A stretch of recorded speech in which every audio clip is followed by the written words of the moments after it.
Now listen to this, everybody. The cash-strapped city of Orange, New Jersey got some federal help and union concessions, and that has helped Mayor Eldridge Hawkins save some fire and police jobs.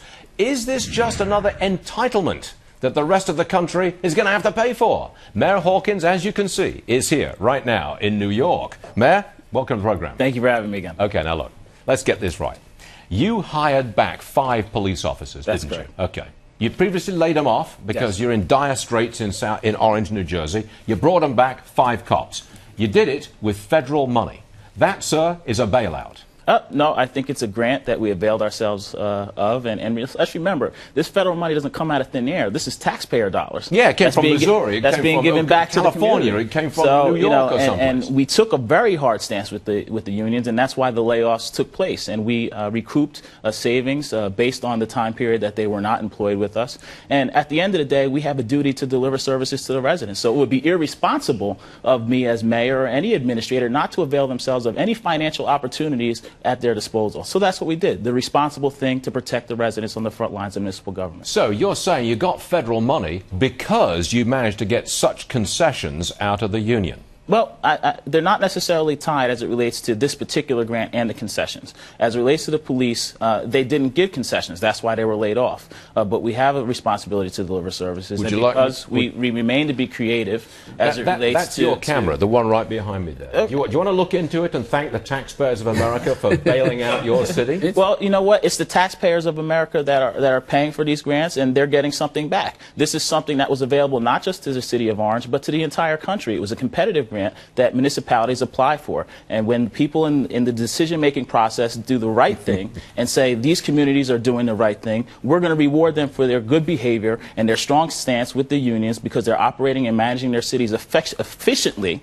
So we're going to give them the dollars they need to continue doing what they're doing so that we can continue to do what we do, broaden our tax base, bring in ratables, and redevelop our community. I think you're going to be the next senator from New Jersey, actually. You know, right now I'm happy fighting a good fight in the residents in the city of Orange. Natural-born politician. Well, superb. Well, we have a lot of support, and I think the fact that we get these grants is a testament to the good team. Now let me ask you this one. This, on the Fox Business Network, this is Entitlement Week.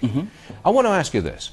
If you provide a group of people with free rent, medical care, education, food, heating, everything, and some cash as well, that's an entitlement culture.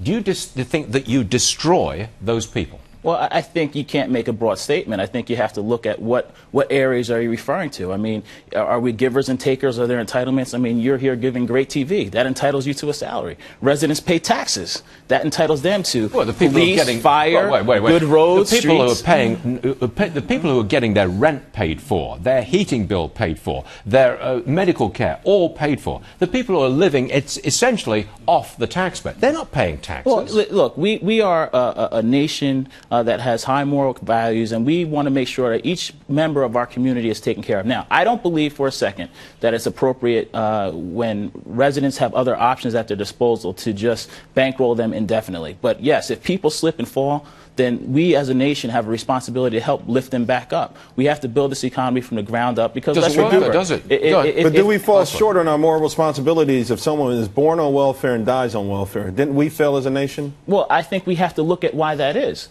because failing as a nation is relative. Whose responsibility was that? Well, it's the person getting the welfare first and foremost, and a lot of times they've been told since day one that it's not your responsibility, that it's not your fault, and therefore it's okay for you to I think that we have to look at that. If somebody has absolutely no ability to get themselves out of that situation, that's one thing. But if they have the ability to do so, then we have a responsibility to nudge them out of that. Being born in America gives you that ability. That's why millions of people jump on a broken refrigerator to cross an ocean to get here. The fact is you have to take advantage of it. And it's hard to, sometimes you don't take advantage of it if you're getting everything that you want anyway. Yeah, I think he has the last word, Your Honor, because we're flat out of time. Mayor Eldridge Hawkins, Orange, New Jersey. He was saved by the bell. I live 30 minutes from you. I'll come visit you one day.